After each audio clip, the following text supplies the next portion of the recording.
How to change the orientation of single page on Word. Hello everyone, welcome back to our channel and today we are back again with a new video. So without any delay, let's get into it.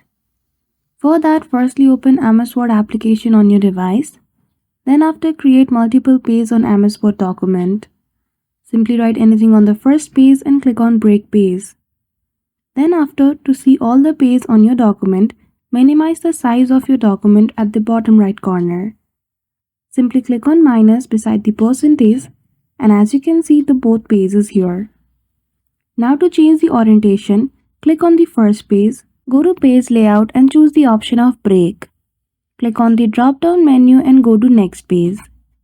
After that you will see the option of orientation, choose the portrait one. And as you can see, the orientation of a single page has been changed. So I hope you found this video helpful.